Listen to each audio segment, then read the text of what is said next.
我抢了周冉的全系题。第二天，他的小竹马就向我表白。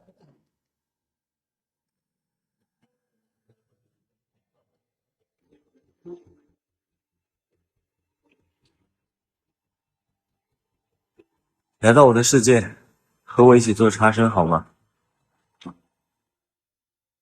听到陆一宁和周冉对话的那天，我刚过完考研分数。陆一宁，光让他成绩变差可还不够，让乔宇根本考不上，这样才算赢。你也不看看他这一年的成绩，经常倒数，怎么可能考得上？可是他毕竟基础那么好啊，那么就算他超常发挥，那他上什么学校？有句话的事。就乔宇连宁哥那程度，就算宁哥喊他一起捡垃圾啊，他也求之不得吧？就是，谁不知道啊？他追宁哥的时候，直接从正一变成了倒一，这种极品恋爱脑，什么事做不出来呀？冉姐这手段真是高啊！冉姐，要是乔宇知道这一切都是你的报复，那他估计得恨死你吧？那又怎样？我现在太想看到他气急败坏的样子了。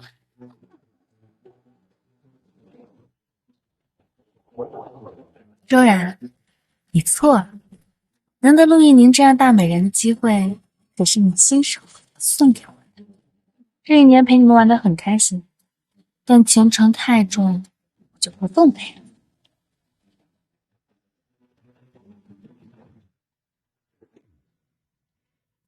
从小我就知道，自己所有的技能点都点在学习上。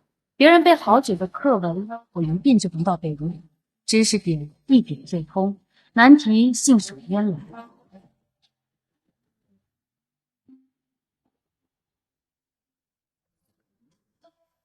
我生在了一个灰暗的家庭。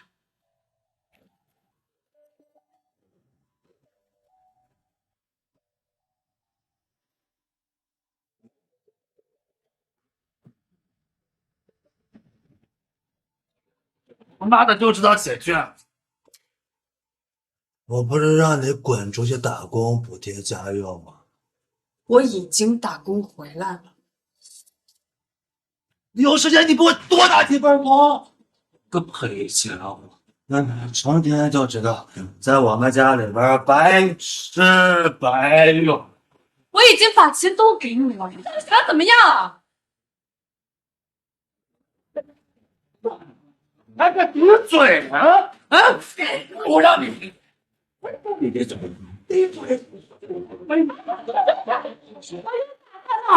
打老子，我打他怎么了？我顶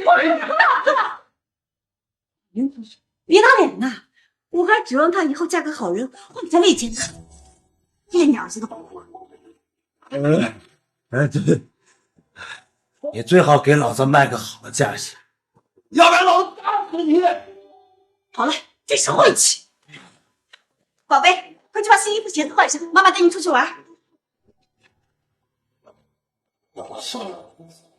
一年，再剩一年，我就能逃离这里。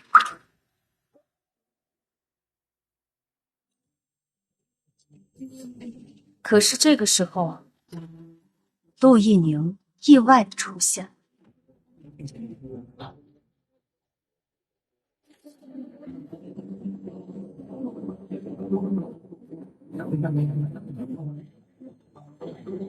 你没事吧？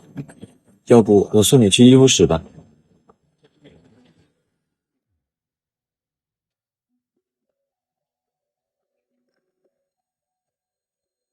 我的脚好像有些使不上力，我用脚趾头也能猜到，这颗篮球不是意外。它有什么关系？我灰扑扑的22年人生，有不听的权利，也曾犯下来也可怜的至死。陆一宁是永远不可能注意到我这样的人。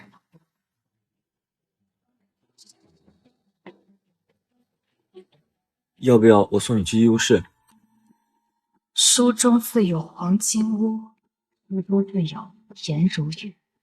黄金屋为自己拿到，夫人，你亲手放到我手中的颜如玉，要。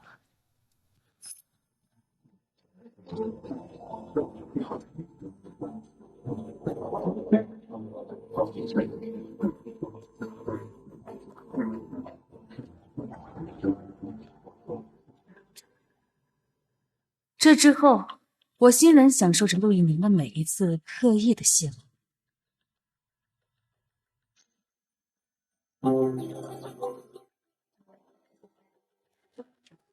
你知道，这都是裹着蜜糖的陷阱，让我甘之如饴。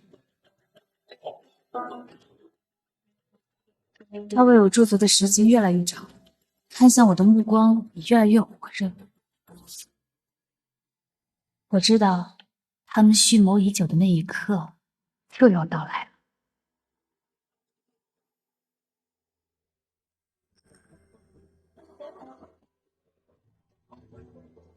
小雨，我喜欢你，你愿意跟我在一起吗？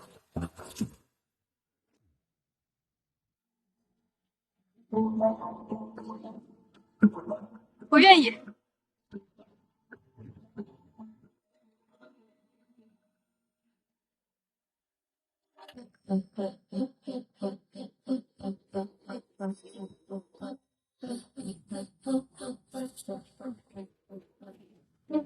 我装作看不见他欲盖弥彰的嫌弃，因为我本来也只想短暂的拥有，装点我灰色的现实。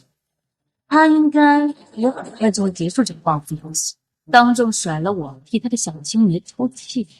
又或许他想要的更久一点，让我越陷越深，然后再张口就义。但我没想到的是，周冉派这位颜如玉来到我的身边，竟是要敲碎我的黄金屋。上啊上啊，开大呀！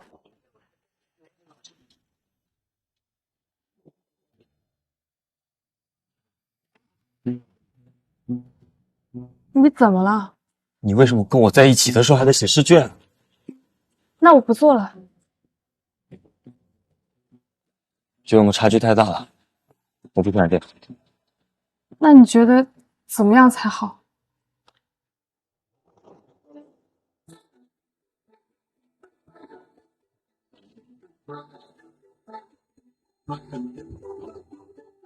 跟我一起做茶参。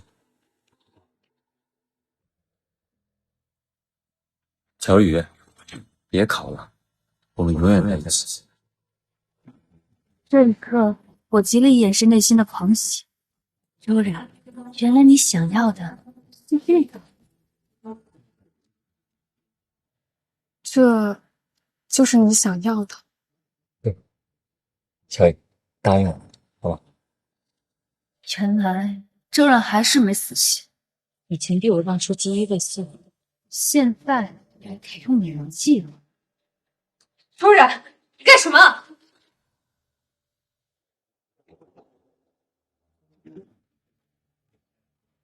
你挺了不起啊，一来你就搞联谊。你怎么偷看老师？你够啊！我爸是校长，我倒是要看看你能怎么够。可惜了，校长也不能取消我的战绩。下个月我还考你。来，大家安静一下。这次考试啊，第一名乔宇。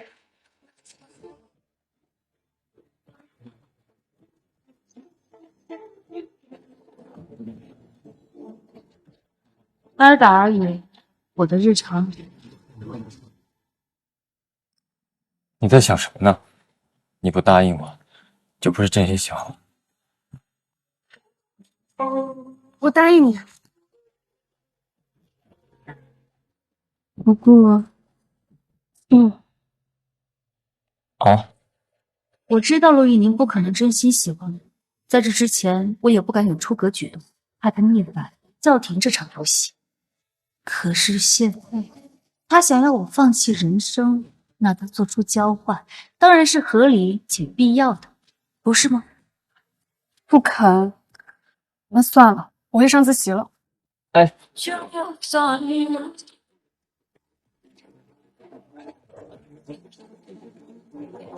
Just on you。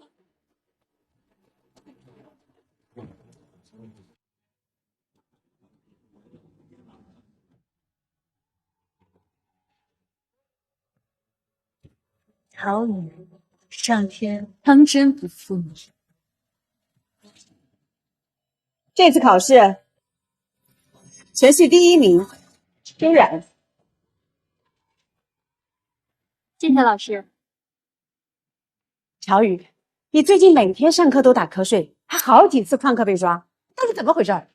怀疑看来真的是被你给带了，不然呢？能够天天带着他旷课打游戏，他们去的网吧是初开的，你是说经常通宵？别说话。放学以后呀，写份检讨交给我，知道吗？知道了。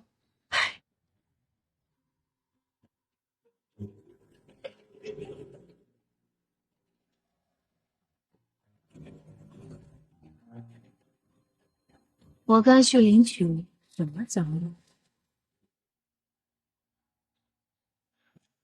小雨，等等我。今天这么开心啊？我球赛赢了，开心的。今天学校并没有球赛，终于帮你的小青梅把我的成绩拉下去了，你很开心吧？恭喜你啊！可是我还得写检讨呢。让我安慰问你。今天是我的22岁生日，为我庆祝，好吗？好。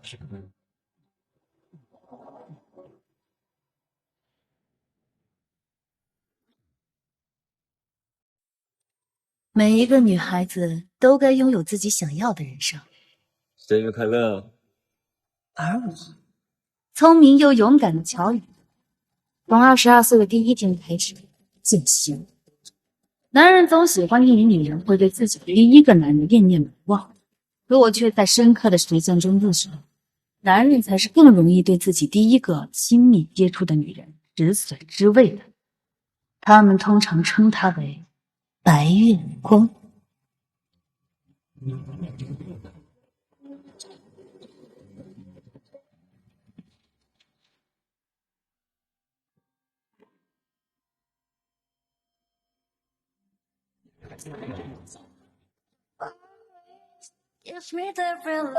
身体的亲密会让许多隔阂消弭于无形。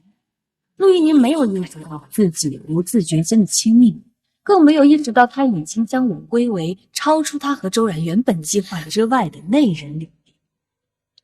可同为女人的周冉，却敏锐地察觉到了这其间的微妙变化。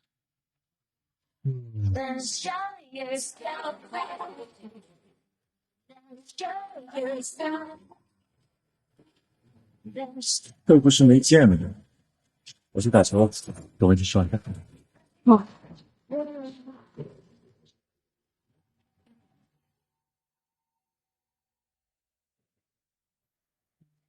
乔宇，你跟陆一宁挺有经历啊，每天都这么泡在一起，腻。这喜欢的人做喜欢的事，怎么会腻呢？而且，我要是把精力放在你的身上，花在哪里呢？花在学习上。男人和成绩，周冉，你只能选一个。乔宇，早晚有一天，保证让你再也醒不出来。周冉的脸上除了澎湃的愤怒，还有藏在愤怒之下对他这场盛大算计的展望。今天大概就是周冉算计好，要让你再也笑不出来的那天吧。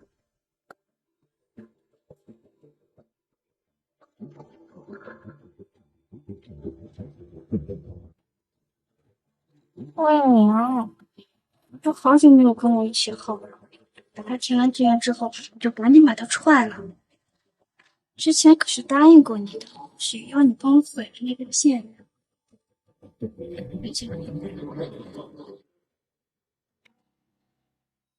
陆一鸣，你躲我！陆一宁大概自己都没明白，在网吧的那一天，我就拥有了让他步步深陷的筹码。只要他和别的女生亲密，我二话不说就去学习。于是，陆一宁一步步妥协，从回避每一个爱慕他的女同学，直至回避他的小青梅周苷。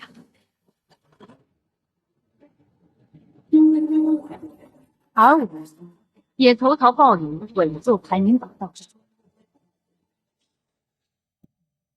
陆一鸣最漂亮鲜活的时光，完完整整只属于我一个人。主人，你呢？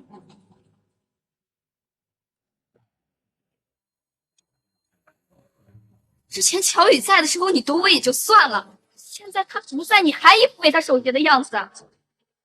陆一宁，你该不会真的喜欢上那个鼠孩子吧？那不都是你策划的吗？如果不是我为了他守身如玉，你以为你那些第一名怎么来的？现在不做到手呢，开始反咬我一口是吗？你不要把你做到这个地步啊！我玩这半个月，你天天跟他抱在一起。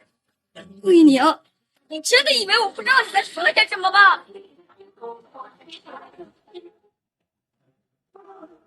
陆一宁，你说话了！做什么？当然是做快乐事了。给你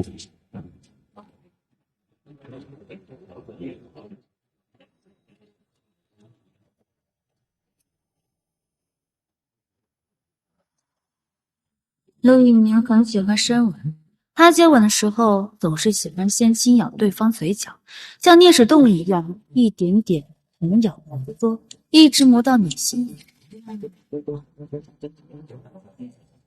配合你们演的那么明显，我也是收过花头。仙米饭是这么吃。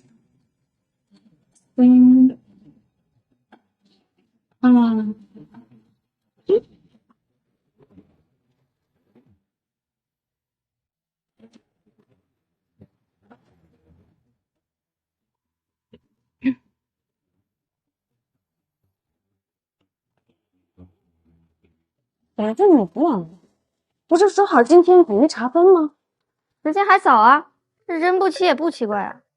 不是你啊，倒数第二来的这么早，是不是太过于兴奋了些？反正都知道结果，早死早超生。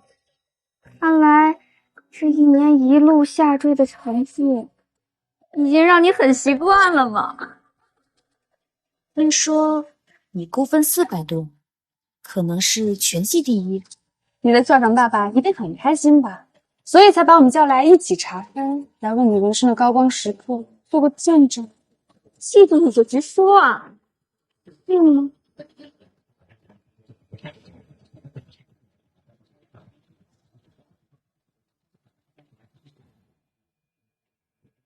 呀，你的嘴怎么这么红呀？这吃坏什么东西了吗？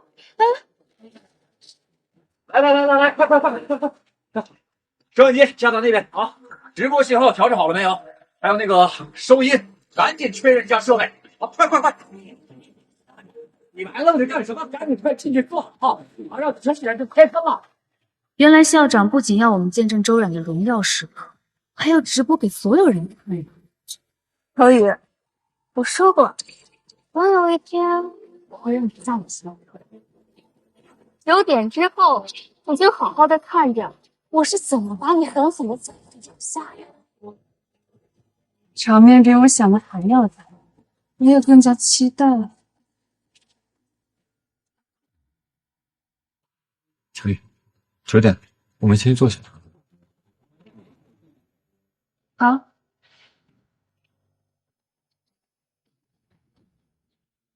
同学们，激动人心的时刻到了！今天，所有同学统一集中查分，按照学号轮流上台，分数呢将公布在大屏幕上，所有观看直播的人都会见证这励志的一刻。好了，事不宜迟，开始吧。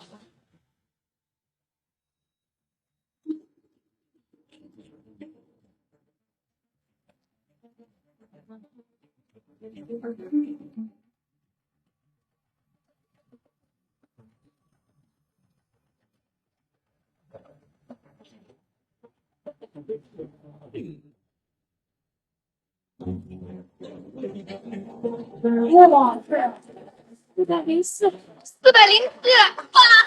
你一不看就好爽啊！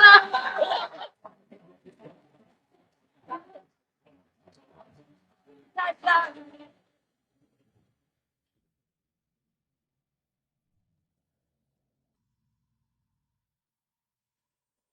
下一个，小雨。乔宇，你赶紧的呀，我们大家伙可都等着呢。好啊。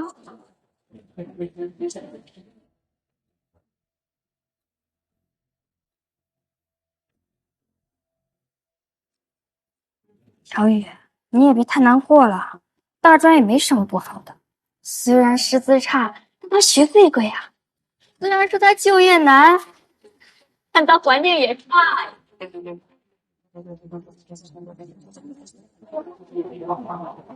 哇！这怎么可能？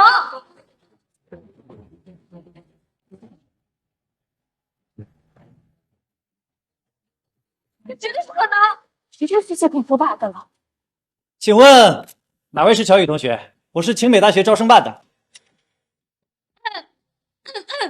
乔宇同学你好，我是清北大学李老师。你真的是清北招生办的老师？你有什么证据啊？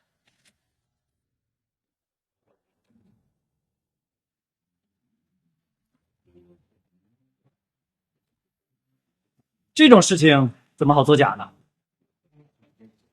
快把镜头对准乔宇同学。乔宇同学，这到底是怎么回事？你是真的因为跟陆同学恋爱导致成绩下滑，还是故意控分啊？天天旷课泡吧，原生家庭还这么糟糕，你到底是天才还是有学习的窍门啊？可以采访我，我知道内情。陆一宁之前是周然的校草男朋友，后来周然不爽乔宇抢了他的年级第一，就让陆一宁去勾引乔宇，天天拉着乔宇逃学、翘课、喝酒、泡吧，想毁了乔宇。哇，所以这是一个学霸识破渣男贱女的复仇计划，玩弄了送上门的黑心帅哥，转身考上了清北的故事。卓然同学，刚刚的爆料都是真的吗？你真的是这么处心积虑的想要毁掉乔宇同学吗？对不起，我录到报告，别拍了，先不要走啊！我也没想到各位对我的故事这么感兴趣。其实我早有念头，把这几年的学习方法和我的复习笔记写成自传，有意见向我版权的出版社可以联系我。乔宇同学还真有商业头脑哈，格局就是比普通人大。李老师，我们换个地方谈吧。好，跟我来。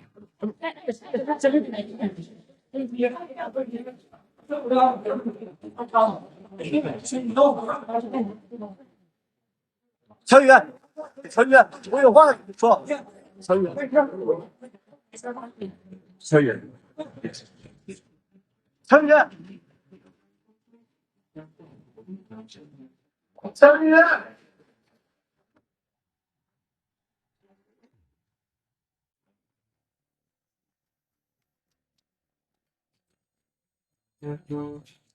乔宇同学，你的家庭情况呢，我们有所了解了，所以应你的要求，我们为你准备了这间公寓。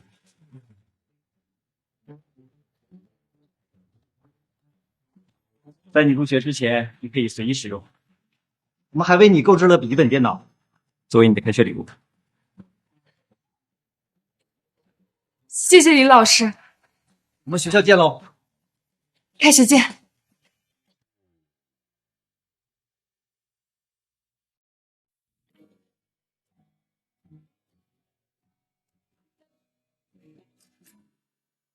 靠自己努力学习得来的东西，真好。正好收到了十几个出版社的联系，可以筛选一下他们报价。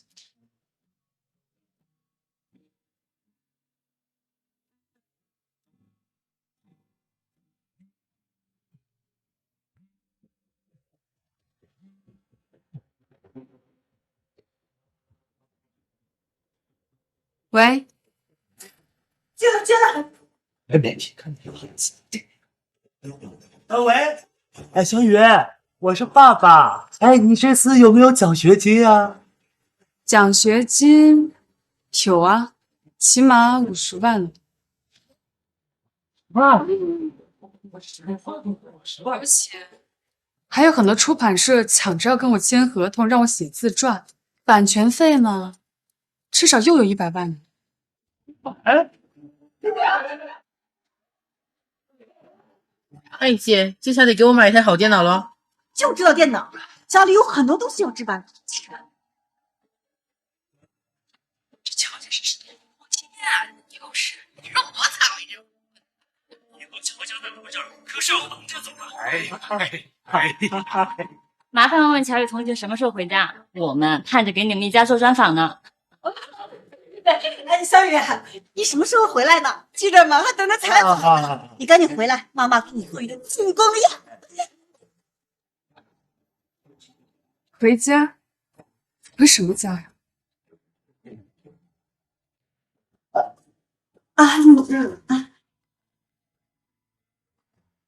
你这孩子胡说什么呢？几个家呀？那是咱们的家呀。你们那儿啊，那个鬼地方，这辈子都不可能再回去。什么？小雨不回来了？哎，傻孩子，你胡说什么呢？你怎么能不回家呢？我们俩都是你爸爸妈妈。爸爸妈妈是指那个每天喝醉酒就对我拳脚相向，逼我辍学打工帮补家用的乔富贵，还是你这个天天盼着我毕业就能嫁给老官府，帮你拿一笔彩礼的李叶粉，或者是从没把我当姐姐看，被你们宠得无法无天的废物乔耀祖？哎，你个白眼狼，你怎么说话呢？啊，我几天不打你就上房揭瓦了？你怎么回事啊？平时没少打孩子吧？乔宇，哎呀，小雨，是过去的事情，都是爸爸妈妈。但是呢，我们始终都是你的爸爸妈妈，这里呢也始终是你的家。你不回来，你又能去哪里呢？我已经成年了，还是个成绩优异的好学生。我的努力和努力会带我去到很多可去的地方，就不劳你们操心。顺便告诉你们，我会在自传里详细的描述你们是怎么虐待我，你就等着被全世界指死鼻子骂了。乔宇，乔宇，我是白白狗卖的，我怎么来滚？所以乔宇同学说的是真的，你在虐待他。这个乔家真是没人气，真是活该！早就看他们一家都不顺眼，从小就蛮自然的。快拍！哎，别拍了，别拍了！别拍那么好，你快点我哥在走。乔宇，你要一直努力，永远有做选择的勇气、底气。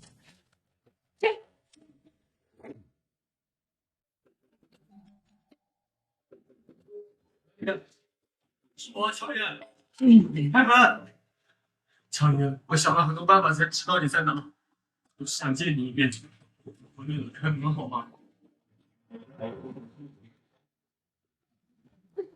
乔宇，我求求你，我不再和你要骗了，我也不再为你成绩上海一差，我只想和你在一起。乔宇，你想入清北，我就保进入了学校，我们一直在一起好不好？求你了。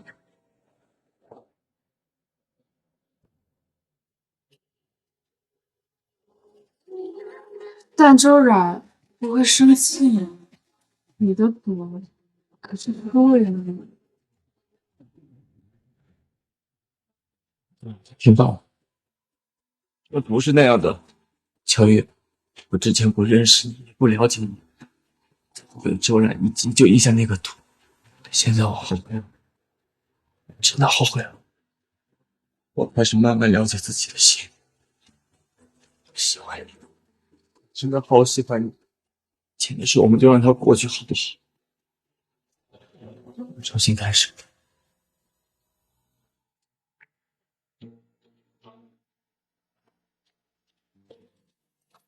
你听见了吗？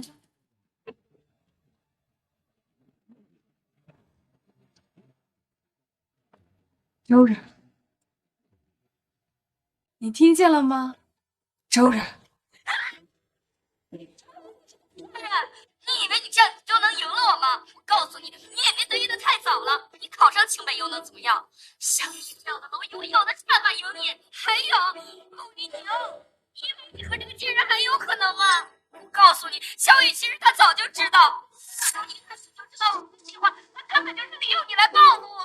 你只不过就是他报复我的工具，他就只会把你像垃圾一样扫得不好看。不是这样的，不是这样的。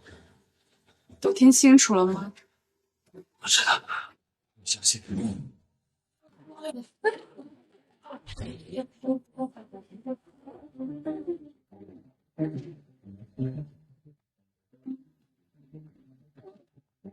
我知道你也喜欢我，对不对？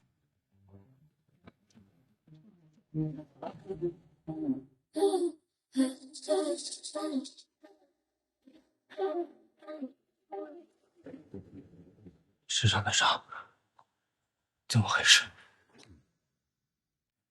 你是说这里？这里是被你的小心没用蜡烛烫的，还有这里，他说我命贱，却偏偏妄想自己不配得到的东西。就这里，他让他的狗咬我，像这样我才能记得疼，才能学乖。我为什么这么对你呢？为什么？当然是跟你接近一模一样。你想过没？周冉家里有钱有势，他爸爸还是校长，他明明有那么多办法可以比我挣得多，为什么偏偏还要搭上你这个校长主女？你想得到吗？我知道。好啊，我告诉你，因为1年前，那其他所有的人都被我用命给毒死。命毒死？什么意思？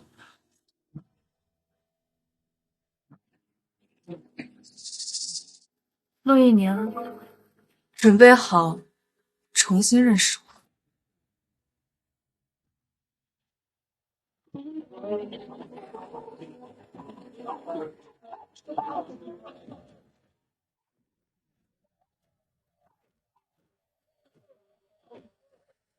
太刺激了，确实让人看着有点难受。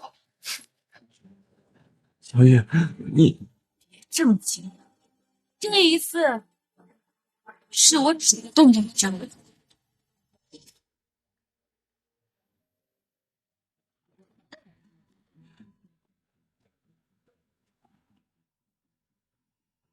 哎呀，就等着憋憋血吧，我腻了。你什么意思？话说了，不失去的东西呢，眼不见为净，何必一直脏了自己的手？既然你一而再再而三的不认，那我就只能找个理由把你开除了。懂了吗？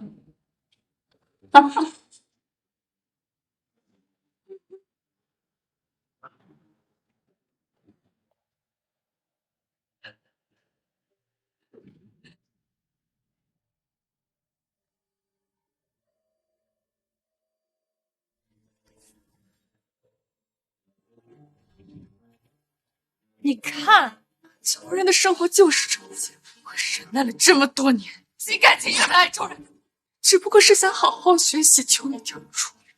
高高在上的他，用一句话就把我的路给断了。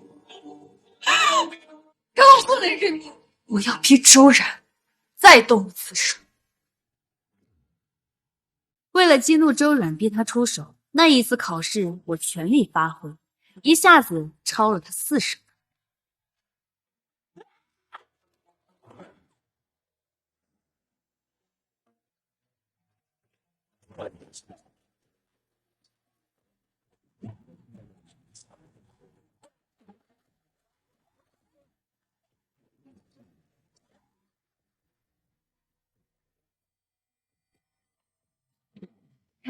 然姐，这大又出事了，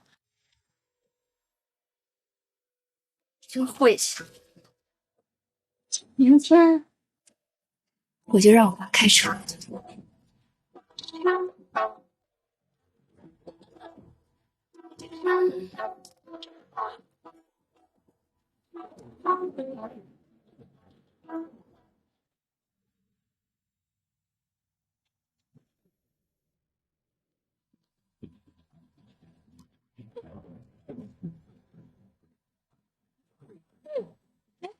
小同学，你现在怎么了？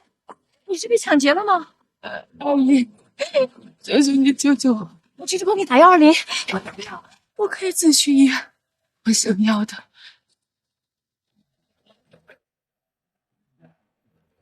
是你这个东西。你是要行车记录仪的 SD 卡？凶手行凶的过程被拍下来了。好，我去帮你拿。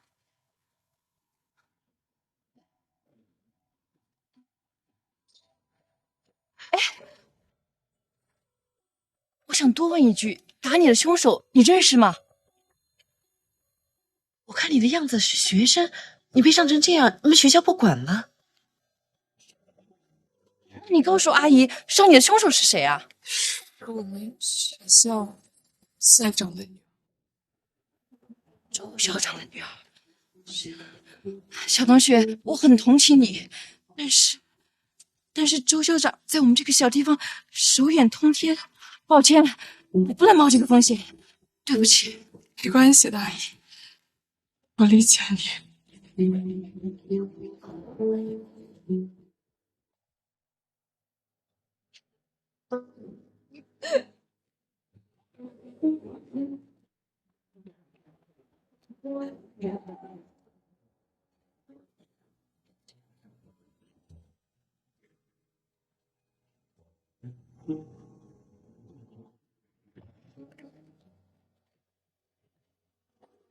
小同学，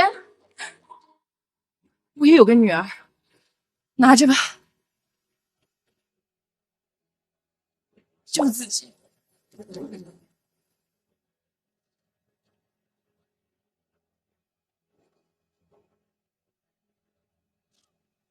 谢谢阿姨。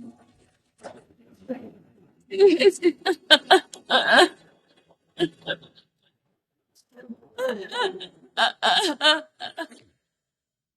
这就是这个视频的来历，是我拼了命从一个心软的母亲那里算起来的。算计？我忘了说，事发前那条巷子里的每一个车我都去确认过，最终我选中了那个阿姨的车子，是因为她在自己的车子里放了很多跟女儿的合照，车子里的合照有很多。最新的一张看得出来，他的女儿应该也比我大几岁。那个阿姨应该每过几年都会换一次合照放在车里。这么爱女儿的妈妈，应该会很信任吧？周冉动手的时候，我拼了命的把自己暴露在他行车记录仪拍摄范围之内。你看，我多坏！算计了一个无辜的、心软的母亲。已经是否赌命？不然呢？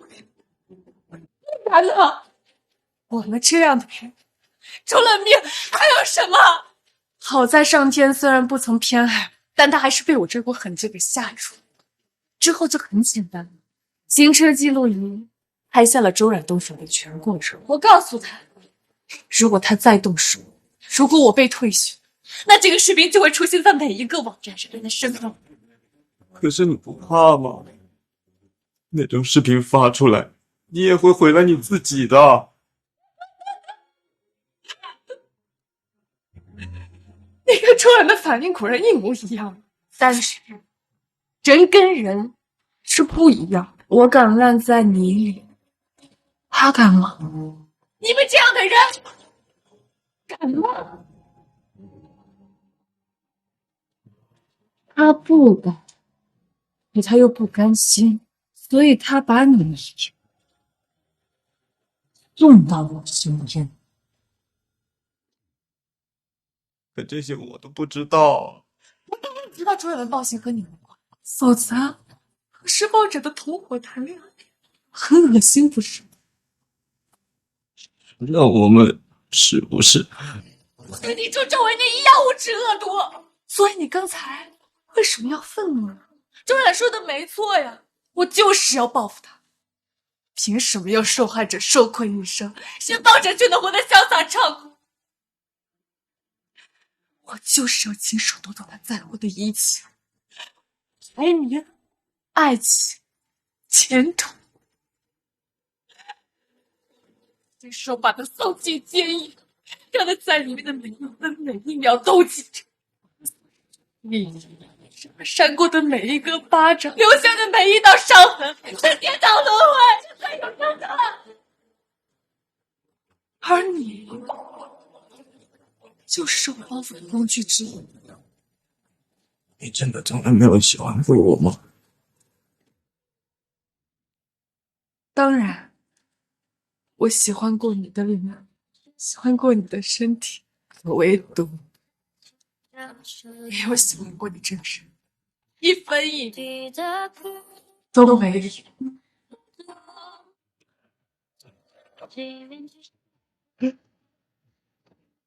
请吧。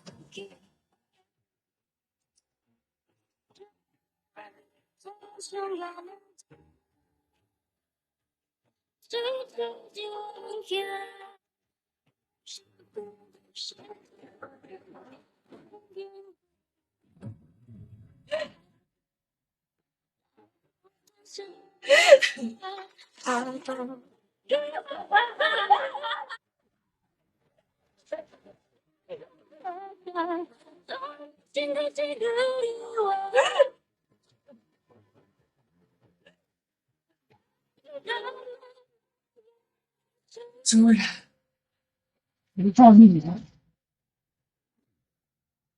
乔宇同学，你放心，你提供的视频证据已经足够指控周冉的暴力行径，我们已经派人去拘捕周冉了。接下来的事情就全部交给我们，法律一定会为你伸张正义。你就好好学习，好好休息。谢谢你们，早点回去吧，开心点。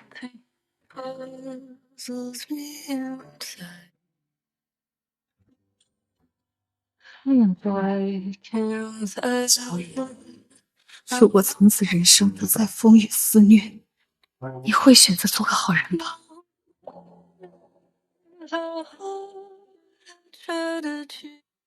感谢各位媒体朋友来参加我们知行出版社为乔宇同学举办的自传签售会。接下来，用隆重的掌声有请我们的乔宇同学上台。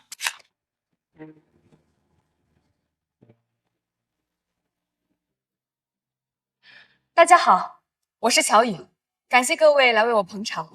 今天能站在这儿，我很激动。这本自传写的是我自己的故事，但我相信有很多跟我有类似遭遇的人能从中看到自己的影子。乔宇同学，我已经看过出版社送来的样本了，看完之后我真的彻夜难眠，很难想象你这么小的年纪就已经经历了这么多风雨。我也是，我是熬夜看完的，我一边看一边用完了2包纸巾。你自传中写到原生家庭的时候，我真的很有共鸣。我也跟你一样，生在一个重男轻女的家庭里，被爸爸打，被妈妈冷漠，还被弟弟吸血。我相信你的自传一定能鼓舞到有类似遭遇的人。妈，就是楚雨，我是走娘，你这不干燥，你这不干燥，白眼狼，我白咬你！我干什么？乔宇同学，你没事吧？没事，一些菜仔。我看，来把这几个老实的给我抓起来！不可老子，不可老子，不可！妈，你说话呀！各位，我们是乔宇的爸爸和妈妈，今天我们是来揭穿他的谎言的。这是乔宇的爸妈。谎言？放开他吧！你说乔宇说谎了，他说什么谎了？还没说什么谎，他那本自传那里边全是编的，没有几个字是真的，全是胡扯。各位，我们家是有一点重男轻女，这也是真的，我们承认。还有其他什么虐待、什么彩礼都是假的。是乔宇他为了出名想赚钱，不想赡养父母，不想帮助家里，所以他就搞了这么一出自导自演的诡计。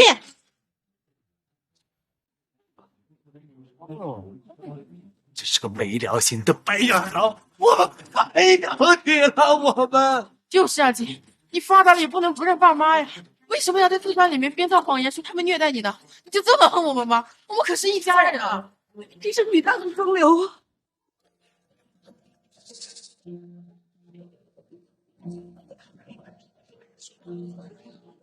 乔宇同学，你怎么说？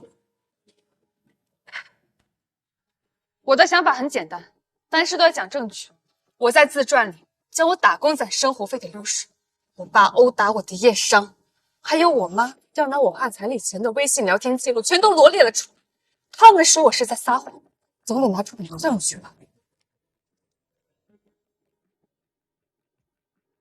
乔宇同学说的很对，乔宇同学的自传里证据很详实，难不成他拿着自己的前途和名声污蔑你们？这对他没有任何好处呀！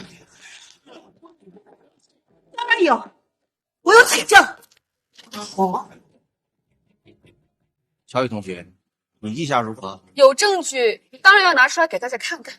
小雨，要不是你把我们所有的联系方式都拉黑，我们也不至于跑到这里来，闹得这么难看。你还造谣污蔑我，你要是现在给我们道歉的话，乖乖跟我们回家，妈妈可以当做什么事都没有发生过。这些证据也就不用拿出来了。你能考得这么好，我们为你高兴啊！小雨，我们也不想把事情做绝了，对不对？你考虑考虑。对呀，姐，跟你回去，继续跟西西。我是不是还要把我的奖学金都拿出来，让你们挥霍呀？这不用了，谢谢，抓紧把证据拿出来。小雨，好，这都是你逼我的。各位，你们看看，这是我老公，也就是乔宇爸爸的医疗记录。他患有高血压、心脏病，长期吃药维持，不能喝酒，不能情绪激动，否则的话就会引发脑梗。你说他这样的人，怎么可能会长期酗酒呢？怎么会虐待乔宇？至于那些彩礼什么的聊天记录，我也不知道是怎么来的。我说了，你们要是不信的话啊，你们可以看我的手机，你们随便检查。各位媒体朋友，这些诊断单都是真的，高血压、心脏病，他的确不可能天天酗酒打人啊。微信记录里确实没有说什么彩礼，说不定他把彩礼内容都删掉了。乔宇也能 P 图啊！我求你了，你有什么气对着我撒好不好？你放过爸妈他们。你知不知道，因为你的自传，现在网上的人全部都在网暴我们家呀？几十年的老街坊了，也都指着爸妈他们骂，我们家都抬不起头做人了。学校里面的同学也都指着我一个人骂呀。他们确实重男轻女，确实思想封建，可是他们真的没有虐待你啊！他们只不过是给我买了几件新衣服和新鞋子，你何必撒这么大的谎去报复他们？我求你了，放过他们好不好？咱不求他，不求他啊！乔宇，你到底要把你的骨肉之亲逼到什么地步，你才会收手呢？这么看来，乔宇的自传确实是有夸大的成分啊。重男轻女也不是犯罪，倒是为了报复自己父母撒谎，这事算是搞大了。乔宇同学，今天这场风波，如果你不能平息的话，那这本自传恐怕无法再安排给你继续出版了。你还有什么想说的吗？我想说的是，这场戏演的还蛮好。要是换了个心理素质差的人，说不定我真不能反咬一口。小雨，你说我们在演戏？这些证据难道都是假的吗？重点就在这里，这场大戏还有这些证据，我是你们可以想，幕后肯定有高人指点吧。思来想去，和我有仇又有能量的人，只有那么一个人。敬爱的周校长，你在外面吧，这么精彩的大戏，也不可能不亲眼看看。别藏了，出来吧。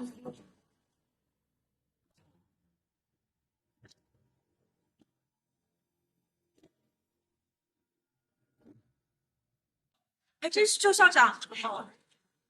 难道乔宇说的是真的？周校长帮着乔家人演戏？周冉现在进去了，周校长跟乔宇有深仇大恨，那他确实能干出来这种事儿。周校长，今天乔家人来，跟你有关系吗？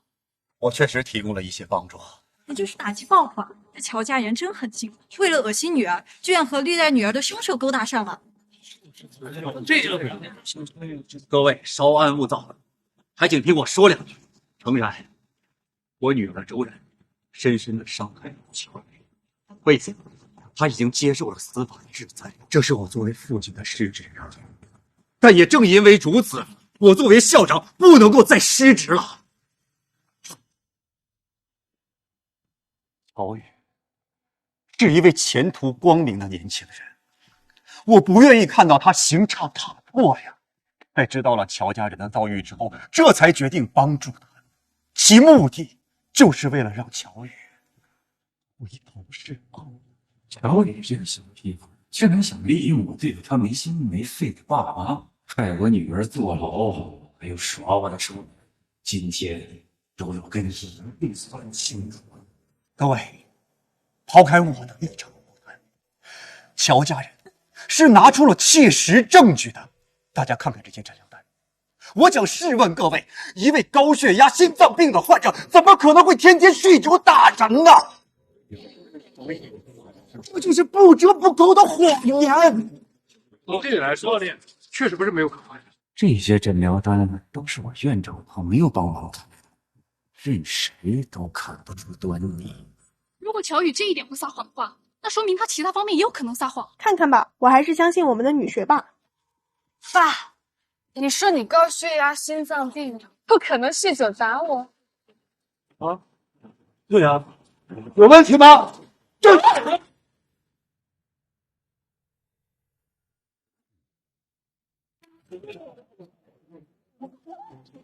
阿宇，你干嘛呢？我早就想这么干。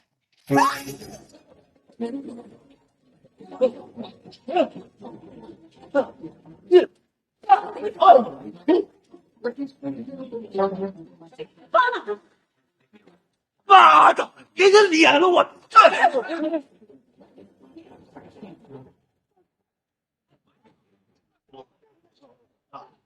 保安，来吧，来开，快！打人了！来！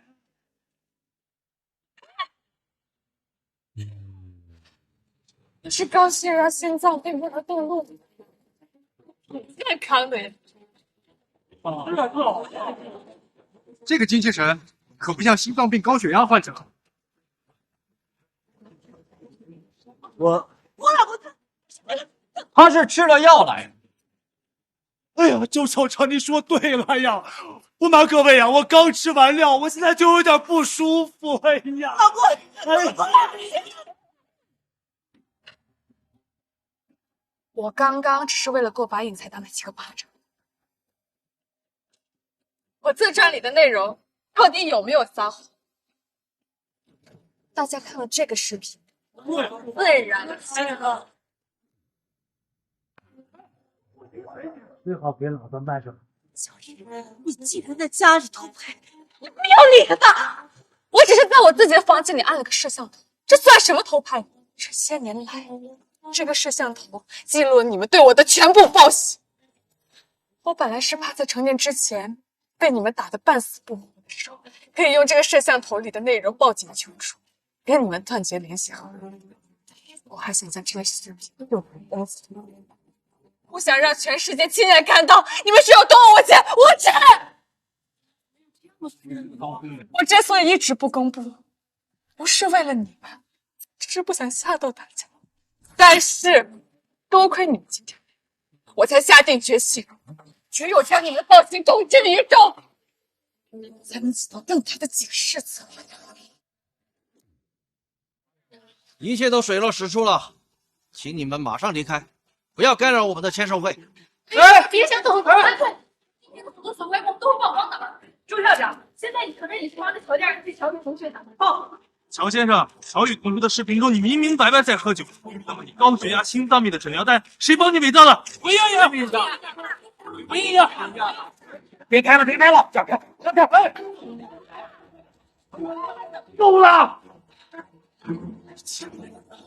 啊！我们跟你背一盘！你以为我想要你？你知不知道你当初叫什么？叫乔鱼，多余的鱼。你是我们根本就不想要的女孩，你知道吗？你们上户口的时候名字写错了，还叫谁现在的乔鱼？我告诉你，在这个家里没有一个人喜欢你，没有一个人欢迎你，你本来就是多余的，你就是个多余的。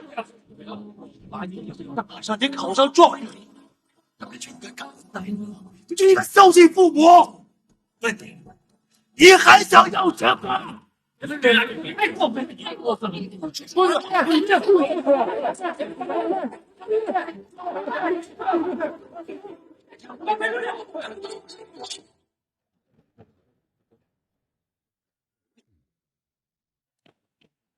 乔宇同学，今天发生的这场风波，是我们出版社方面没有做好安保工作，你也受到了不小的冲击。要不这样吧，今天的签售会我们改期。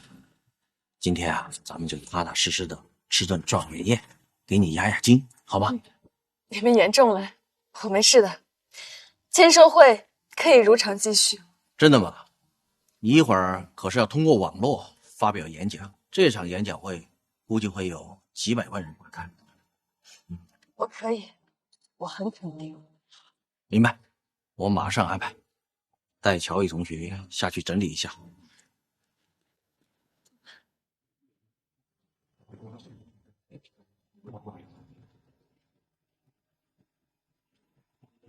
大家好，我是乔宇。很多人听说了我的故事，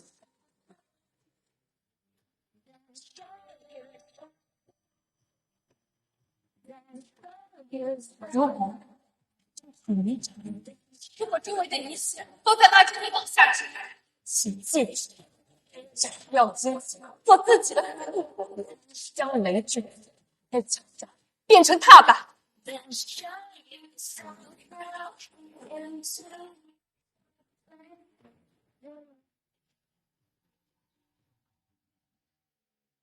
我是乔宇，不是多余的鱼，也不是风雨的雨，而是他日卧龙终得雨，今朝放鹤且冲天的雨。但愿你我都能凭一身铮铮傲骨，从泥潭中爬出来，去看旷野，去逐繁星，去往远方。我先行一步，在前路等着你们到来。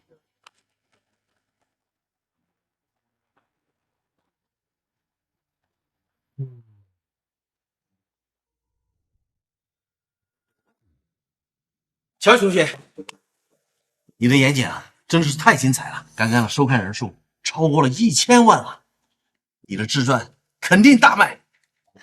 谢谢您，我先去趟洗手间，很快就回来。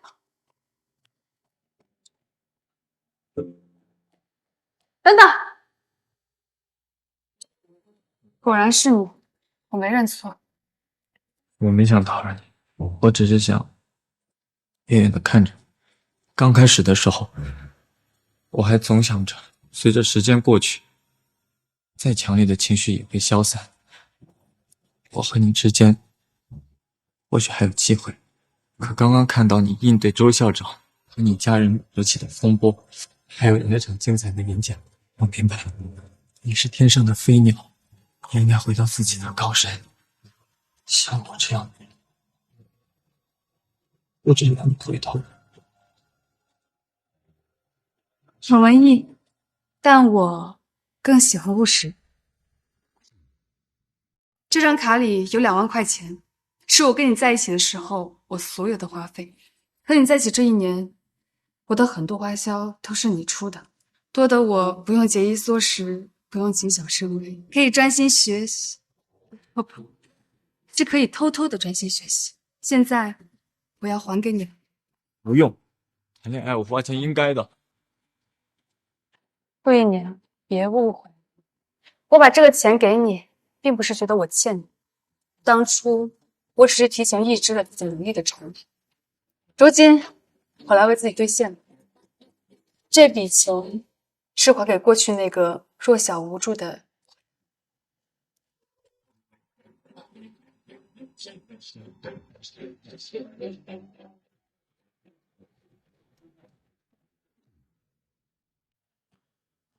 小雨，我这一辈子没有一个像你这样的人了。当然，我可是独一无二、判若骄阳的乔雨。陆一年，再也不见。会再见的，不管多久，我一定会追回他们的身边。清北研究生毕业后，我工作2年，随即被咨询业最顶尖的公司 BAT 猎头挖走，担任1年部的副经理。今天是我入职的日子。是经理办公室。经理你好，我是乔雨，是新来的运营部副经理，以后就是你的副手，请多多关照。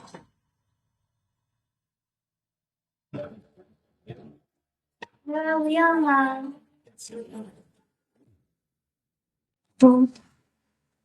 你怎么在这儿？坐在这儿还不明显吗？你应该几年前才从牢里出来，怎么可能这么快就当上 BAT 的经理？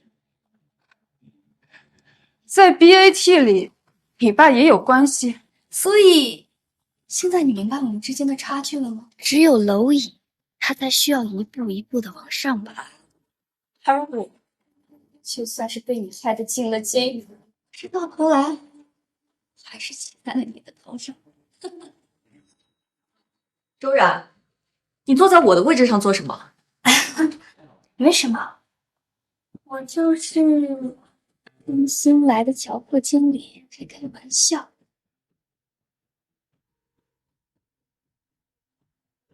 你就是新来的副经理乔宇吗？你的职位有了新情况，我们部门只需要1个副经理，但现在有2个人选，一个是履历显赫的高材生，一个是关系户。我说的谁是谁，就不用辩论了吧。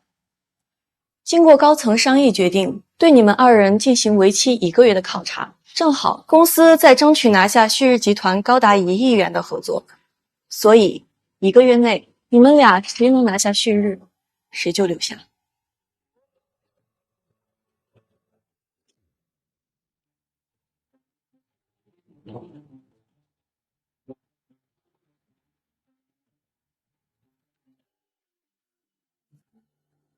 旭日集团，我一定会把你拿下。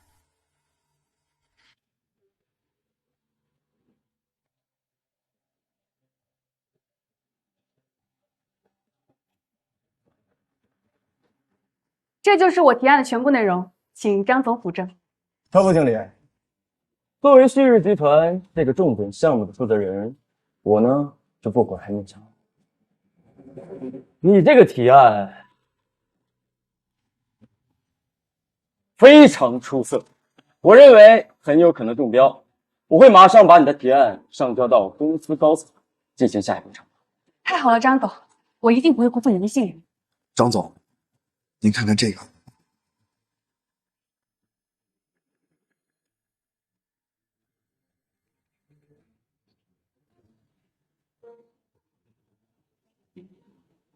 乔副经理，很抱歉，我改变主意了，你的方案我不予采用，请你离开吧。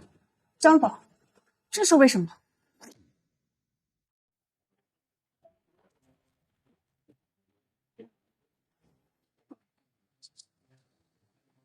张总，等等，这到底是发生什么事了？我们刚才还谈得好好的，您怎么突然就改变主意了？乔副经理，你自己做了什么事儿，自己心里清楚，就没必要非要让我把这个窗户纸捅破。张总，我就是不明白，既然你执意要否决我的提案，至少让我死个明白。我不行。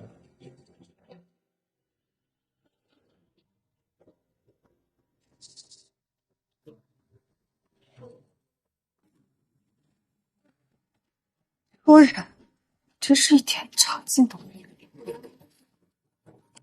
张总，这个 PPT 是对我的诬陷，我可以跟你解释清楚。你不用跟我解释，这种丑，不管真假，都麻烦大。你跟我解释，就当我的上级不正经，老不行。我们做生意都讲究多一事不如少一事，所以这个合作以后再说吧。再见。不知道张总能不能听我解释一下？不知道张总能不能听我解释一下？对，小陆总，张总，我刚刚在门外听到了一切，关于这个 PPT， 确实是有人恶意造谣。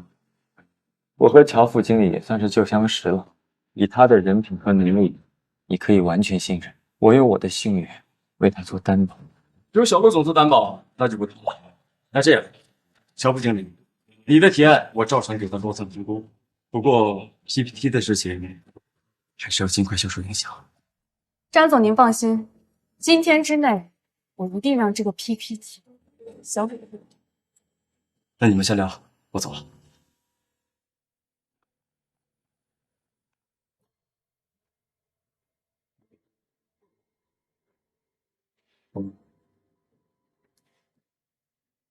没想到吧，乔宇，你说过我们再也不见，可现在我们还是再见。无论如何，感谢你的帮助。你好像对我出现在这里一点都不意外，也并不关心我的身份。陆姨娘，我是个被猎头挖掘的职场精英，来谈合作，自然要对你们旭日集团做深入调研。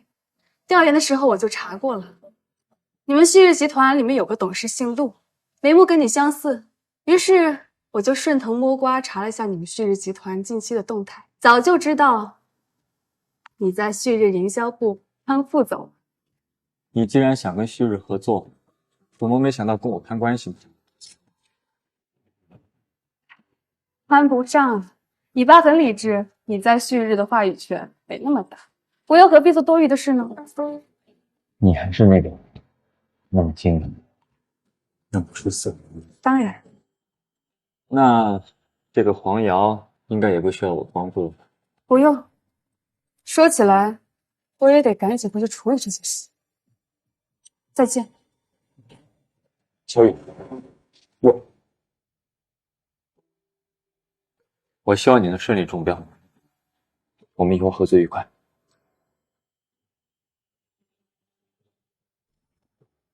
一定。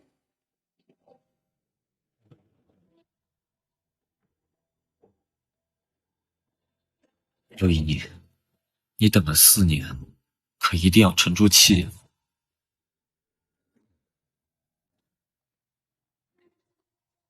冉姐，你可太厉害了！你那个 PPT 一出来，看乔宇怎么给你斗。他的职业生涯呀，算是结束了。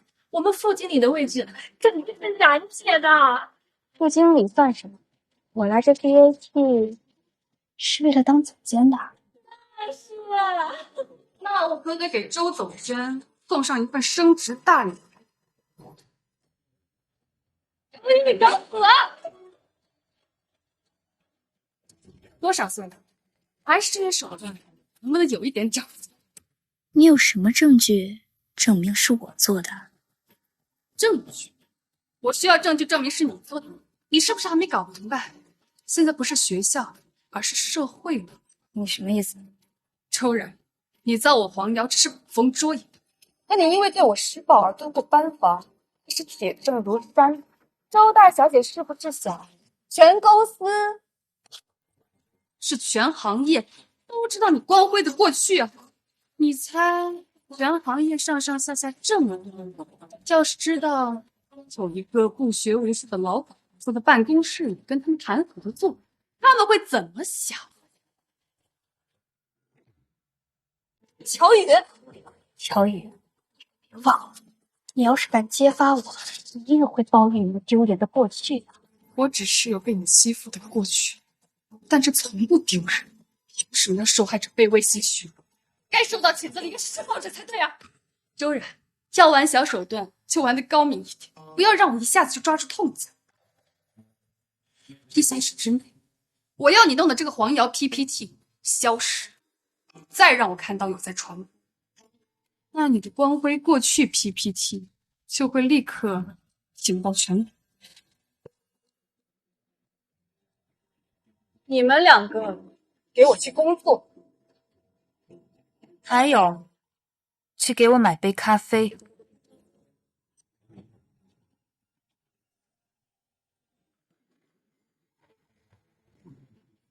贤姐，我们该怎么办？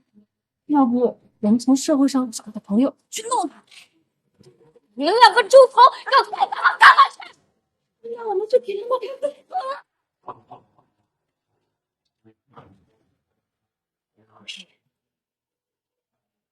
真让你再也笑不出来。恭喜你们，你们两个的提案都进入到了旭日集团的最后一轮评估。据可靠消息，旭日集团明天上午将会决定最终中标提案，而且将会是你们2者中的一个。你们做得非常好，这是我应该做的。公司高层决定明天举办一个隆重的庆功会，同时也是一个表彰会，为我们这次拿下旭日集团价值1亿的合作好好庆祝一下，也好好表彰一下我们这中标提案的大功臣。当然，我也知道对你们来说这是好消息，也是坏消息。我只能说，祝你们好运吧。谢谢李经理的祝福，不过我不信运气，只信实力。李经理，要是明天乔宇因为愿望落空而在现场发疯，我很乐意为你做相会时。我先出去工作了。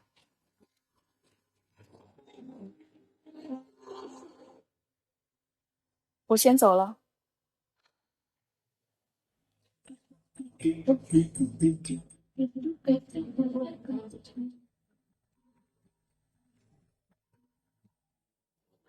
喂，爸，怎么样了？放心吧，宝贝女儿，一切都办妥了。谢谢爸。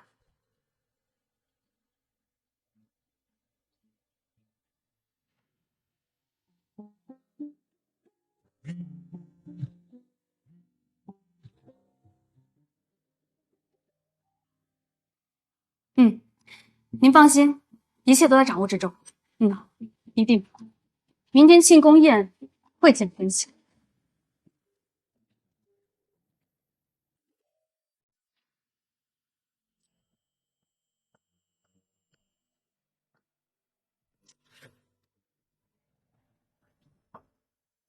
想加回我微信，怎么见面不直接提？之后暗戳戳加我。他被你拒绝，现在找了个好理由。我找了个朋友，帮你复原了一下那个黄药 PPT， 虽然找到了 IP 地址，不过是假的，有钱造谣的人很谨慎，你恐怕很难找到直接证据碰到。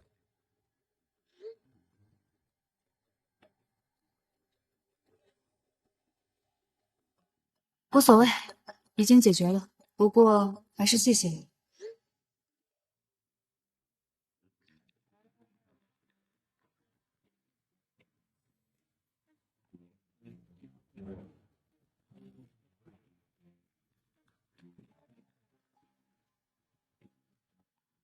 陆一娘，4年了，放不下我。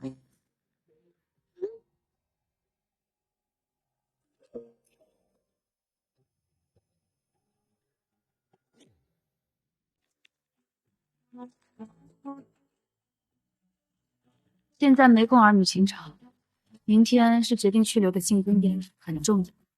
我要下班回去睡了。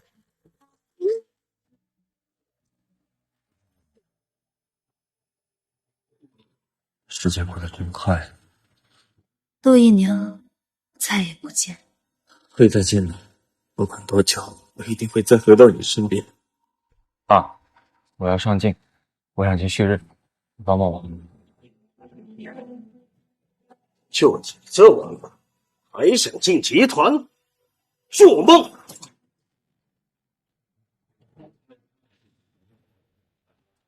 爸，我是认真的，你要我怎么努力，我都愿意。你小子疯了！好，我帮你。但你如果半途而废，我打断你的腿。乔宇，我这几年很努力，出国深造，回来生根，我不再是差生了。现在，我有资格进你的世界了吗？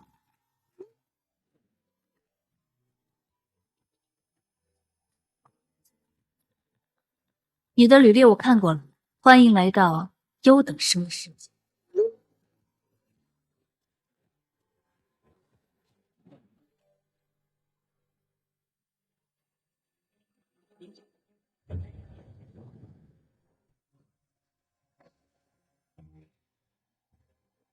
乔宇，别考了，和我继续上大专吧，我们永远在一起。乔宇，是我亏欠你太多，我这辈子真是被你拿捏住了。今天这个庆功会的目的，在座的大家都应该很清楚了，是关于我们是否能拿下旭日集团的合作，以及副经理的人选的。在庆功会开始之前，请大家用热烈的掌声欢迎今天的一位重磅嘉宾，赵总经理。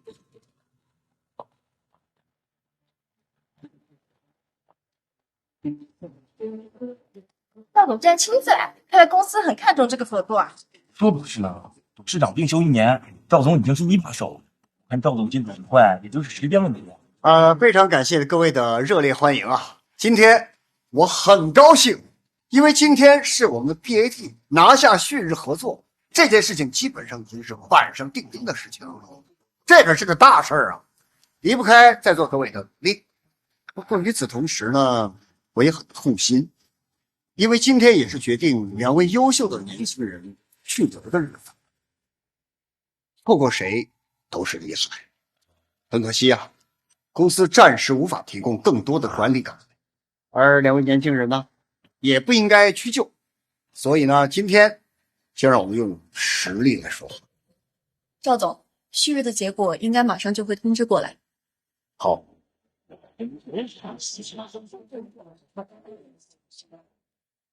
怎么样了？赶紧放心，都搞好了。保证让乔宇大出。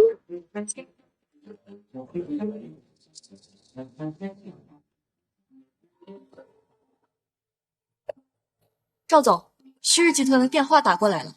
好，看来今天谁去谁留已经有结果了。乔宇，你说这像不像当年的大考察分啊？像，当年的结果你没忘吧？这一次输定。接电话，该没你。喂，你好，我是赵子高。没有，竟然是赵总亲自接电话。诚惶诚恐，我是旭日集团这次负责招标的负责人张弛。打这通电话是为了告知你方，经过评估，你方其中一个提案被采用。我们旭日非常期待与你们 BAT 合作。敢问张总啊，这次最终采纳的是哪套方案？我看看，是代号为 QY 的方案。QY 是我的方案。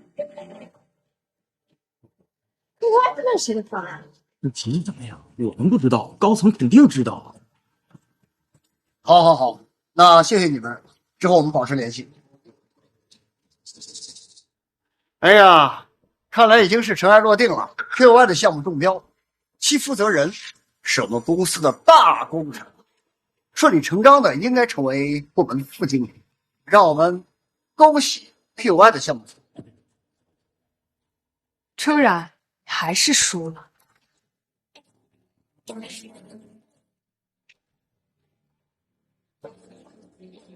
周然，什么？小雨，输了。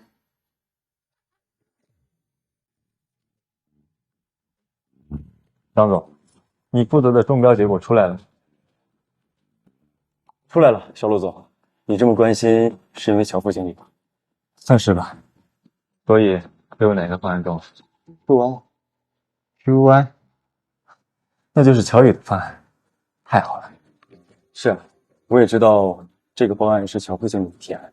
不过我听说 BAT 那边负责这个项目的方案有人是叫周冉，只要不影响方案落地，我们旭日是不会干涉的。什么？我是周冉？赵总，李经理，是出什么岔子了吗？QY明明是我的方案呀，为什么变成周冉的？安静，小雨，你说 QY 是你的项目，可我这里明明的写着 QY 是周冉负责的。李经理，这是怎么回事啊？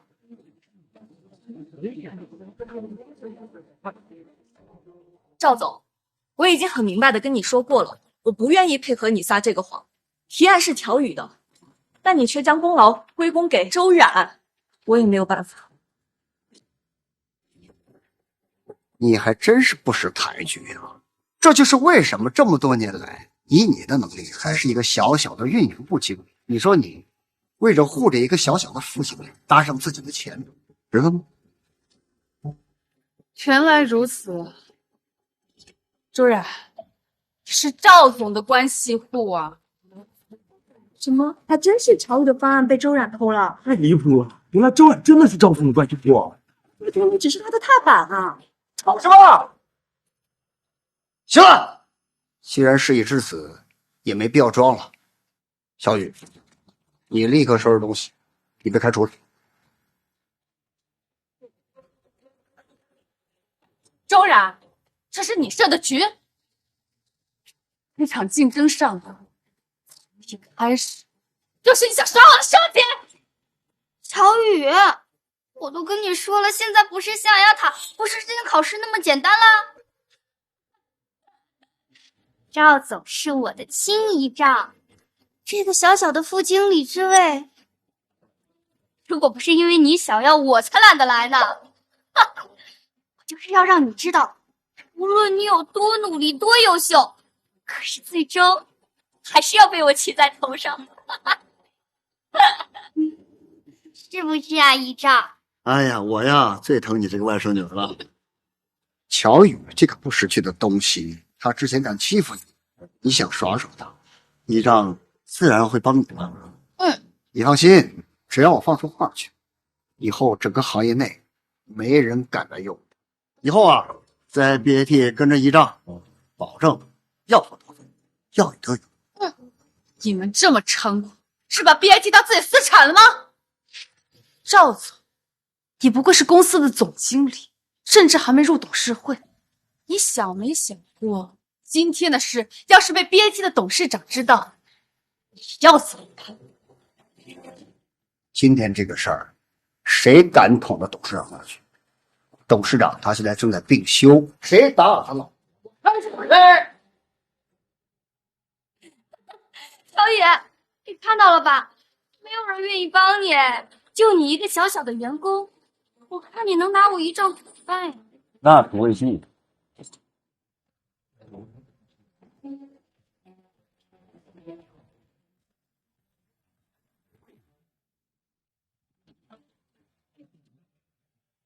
你是旭日集团营销部的小陆总，没想到赵总认识我，正是。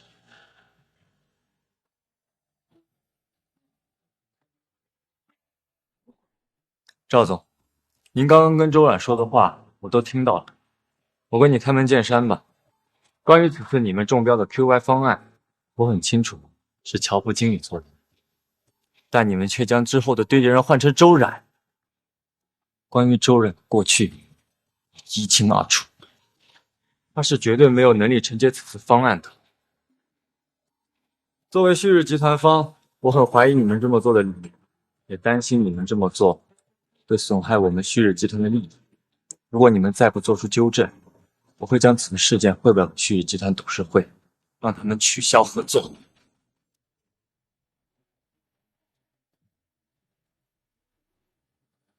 陆一宁，你疯了吗？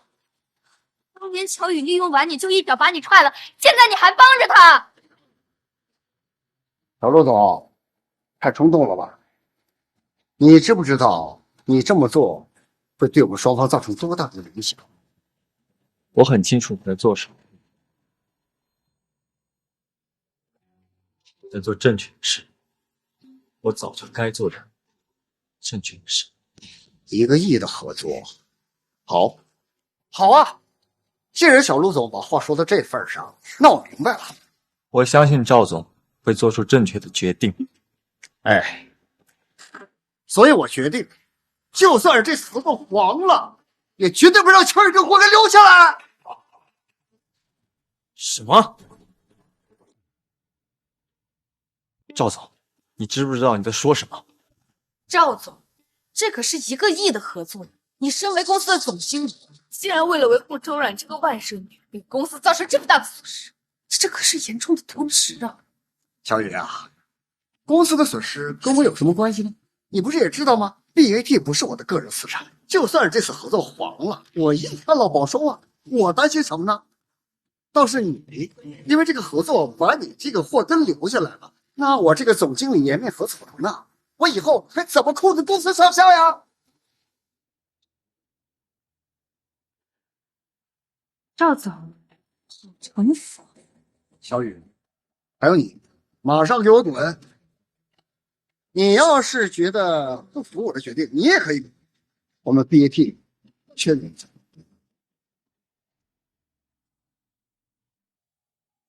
乔副经理，我们旭日集团无比欢迎您这样的人才。李经理，还有你，如果您愿意来，我也一定大力引荐。小雨，我们走吧。怎么样？陆一宁，你的好意我心领了，不过大戏马上开场，走了不是很可惜吗？大戏。赵总，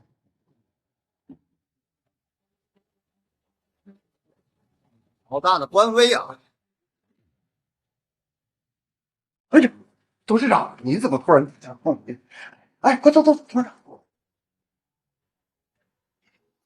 怎么，赵总不欢迎我这老头子吗？怎么会，董事长，这是您的公司，怎么可能不欢迎您呢？只是说您这1年来一直病休，所有的事务呢都由特助代为处理。您突然驾到，觉得有些意外，主要还是担心您的身体。您下次来啊，提前通知我，派人接您呢。是啊，老了，都病休1年多了，这次回到自己的公司，这派头还没有你赵总大呀。董事长，你这是哪儿话呀？今天这庆功宴是什么章程啊？他们几个怎么搞得剑拔弩张的？赵总，我董事长，您不要介怀，他们都是闲杂人等，我赶他们走，他们赖着不走。来人，把他们这些闲杂人等都给我轰出去，别碍董事长的眼。是，保安部立刻派人过来。他们俩。董事长，我是旭日集团营销部副总陆一年，我要向你检举赵总侵害 BAT 权益的卑劣行径。陆一宁，你不要胡说八道，这里是 BAT， 不是你们旭日集团，信不信我告你诽谤？愣着吧，让他滚！董事长，请听我说。你是小陆总吧？赵总说的对，你始终是外人，不适合对我们 BAT 内部的问题指指点点。何董事长，你这个老东西果然老糊涂，你们愣着干什么？董事长都发话了，该让他滚呢！赵子高，你急什么？我话还没有说完呢。董事长，你是还有什么指示啊？这外人不能说，我们自己的人总算可以说吧？你来说。董事长，他说就更不合适了。他是刚被开除的员工，正在公司闹纠纷呢。妈，你说他被开除了？对呀，胡说八道！你有什么权利开除他？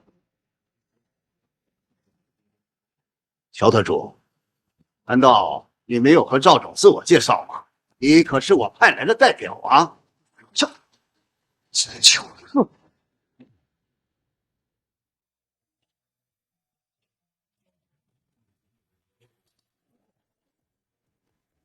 董事长，您忘了，我是受您委托，假装应聘的员工来进行内部巡查的。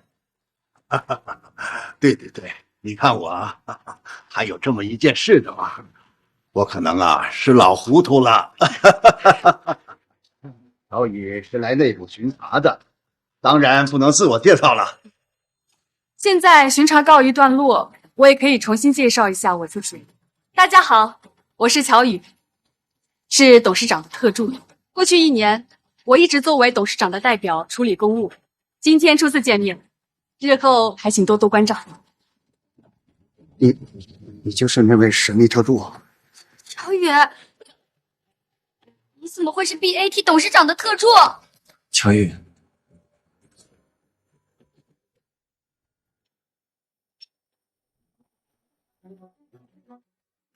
周然，没想到兜兜转转了8年，你还是落得个自以为胜券在握，却被我耍得狼狈不堪的结局。乔宇，你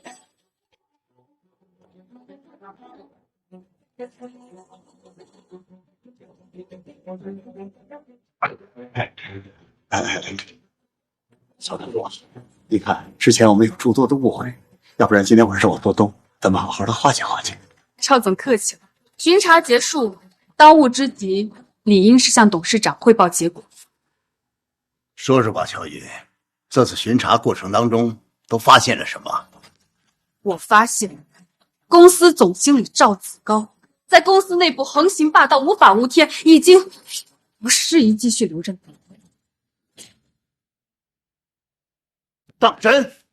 哎呦，董事长，这你肯定有误会啊！没误会，在场这么多人都可以作证。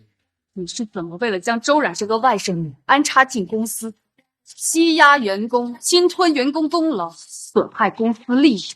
赵子高不但不能继续留任，公司还应该追究你职务倾轧的罪行。对，董事长，我可以作证。你们还愣着做什么？董事长都来了，你们还怕他赵子高吗？董事长，我可以作证。我也愿意作证。我也可以作证。好话，真是山中无老，猴子称宝。赵子高，枉费我当年提拔你，就这样报答我的知遇之恩吗？现在开始，你被开除了。保安，把他给我轰出去，把他办公室所有的东西都给我封存，作为证据，不得拿走。是。你们说不？我是总经理，你没通过董事会投票，就想开除我？赵子高，你是耳朵不好使了吗？刚刚乔宇罗列的证据，哪一条不足以罢免你？谁关系户？我认。我堂堂一个总经理，往公司内部塞我的外甥女儿，怎么了？算什么大事吗？为谁没干过这事儿啊？就凭这个想说服董事会罢免我，富强！赵子高，你还为了周冉破坏了我们和 BAT 价值1个亿的合作，严重损害了公司的利益。这种事换做任何一家公司都没办法容忍，而且你还违法了。证据呢？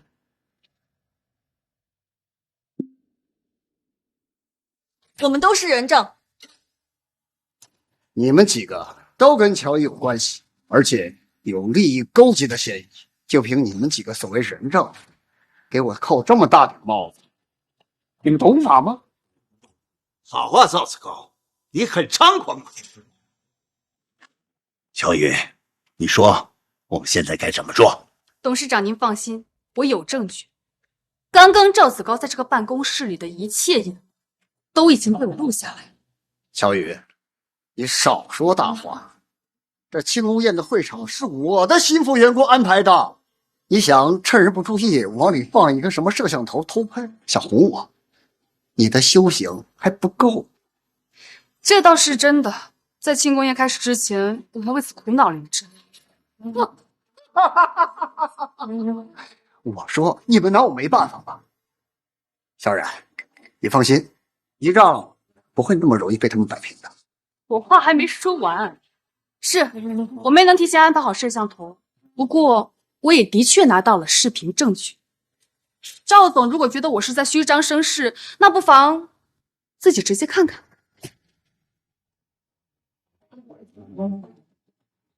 你自己也知道吗？并不是一个人。你说是谎吗？我不知道。到底是怎么搞到的？你看这个这件事情说起来，还得感谢您的好外甥女周冉。啊？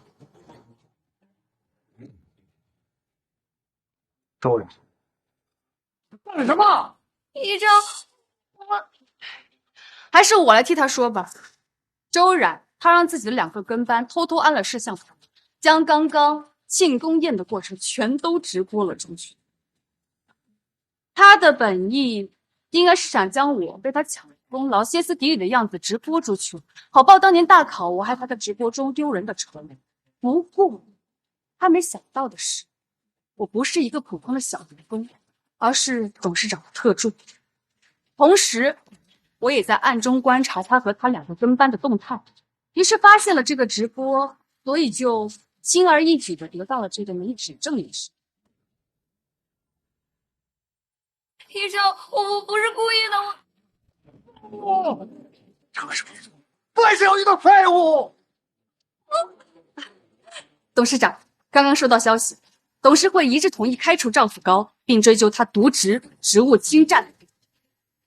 好，乔爷干得非常好。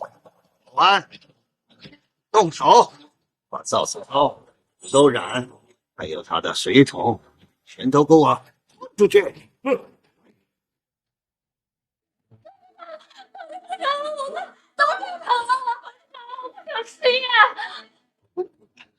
你个老东西，你不能这么对我！我是公司的功臣，我有功。老东西，你不能这么对我！我有功！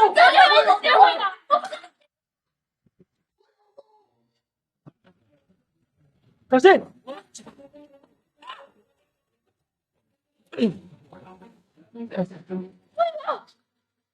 没事吧？没事，这件事和你身上的相比，干什么？周冉，你到底还要堕落到什么地步？何雨，我这辈子都不会放过你，就算是下地狱，我也会拉着你。会有这个机会了。周冉蓄意伤人，可以直接把他送到执法队里。带走。放开我！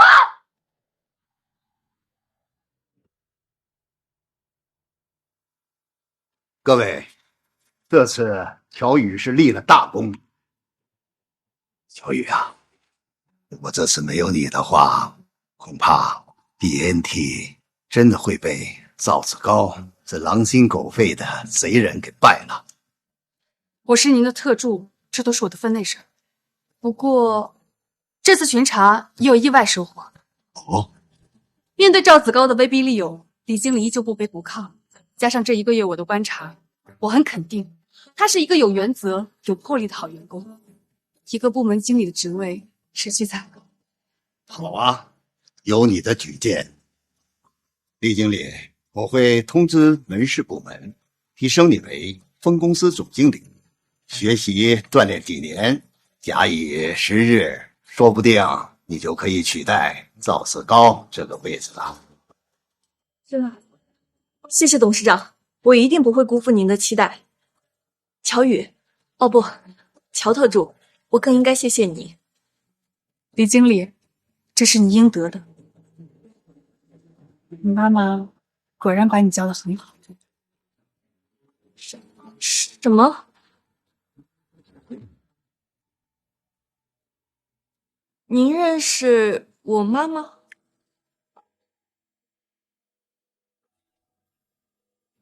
一面之缘，不足挂齿。董事长，我送您回家吧。好，送我下楼就可以了。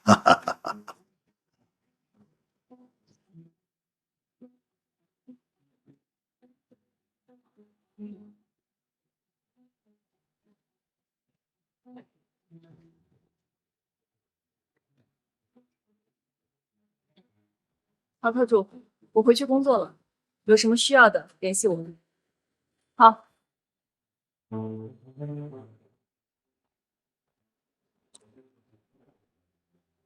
不走又不说话，是有话想说，但又说不出口。我只是在想，我如果要你送我去医院，是不是很厚脸皮啊？有点，你知道的，我心狠。Don't have to tell you I love your precious heart.